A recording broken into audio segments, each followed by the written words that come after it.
We definitely saw some hail across our backyard as well as some funnel clouds, all caused by a lot of unseasonable heat. High temperature of 78 today. That is 40 degrees above average and set the new all-time warmest February temperature and warmest winter temperature on record. It felt a lot more like June, but we got back to January in a hurry, and during that transition, we did see severe weather. So that's one of the side effects when we see 70s in February is severe weather may not be far behind. You can see the bulk of the severe weather through Lee County and southern DeKalb County, up to golf ball sized hail or larger in some spots near Amboy and Sublette and West Brooklyn. And then we had that string of tornado warnings and possible tornadoes through southern DeKalb County. And then there was also that hail right near WREX, right over Winnebago later on in the evening. And what's up next? We have the storms now out of our hair, but you may start to hear the wind howling. That's that powerful cold front coming through, bringing with it, yes, winter conditions. So we go from June to January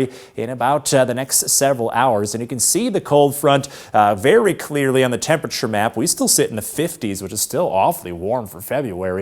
But just down the road from us, temperatures in the teens. And that's where we fall to later tonight. And of course, with winds gusting potentially over 40 miles an hour, yeah, the wind chill's down to 0 in Des Moines. That's a 50-degree difference in what it feels like. And that's what we'll be experiencing by the time we wake up in the morning. So strong winds starting to kick in. They'll continue gusting over 40 miles per hour. That'll lead to sub-zero wind chill values by sunrise. And on top of all that, may see an inch of snow when you wake up in the morning. So as we turn to future tracks, snow not in yet. It may take until closer to midnight before those light showers arrive. We will then have them pretty steady through the rest of the night, but they're gone before sunrise. So unless you're out early, you may not see the snow falling. That said, watch out for slick spots on bridges and overpasses during those early morning hours. And you're probably starting to hear the wind howl already, gusting up to 44 miles per hour currently at the Rockford Airport.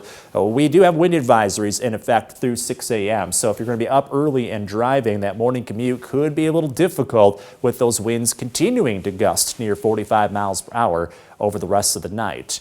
As we get into Wednesday, it stays windy, and as you can see, it's going to have a pretty harsh impact on our wind chills. May only be in the teens for what the feels like conditions by the afternoon. We slowly warm up from there. We're back to the 60s and 70s by this weekend with lots of sunshine. We do cool off a little bit next week in your most accurate 10-day forecast. After a little rain on Monday, we're back to the 50s, and we will stay there all throughout that first full week of March. And in the 4-degree guarantee, weather was crazy today. Our forecast wasn't, though. Back on the dartboard, hoping to build that up a lot as we go into March.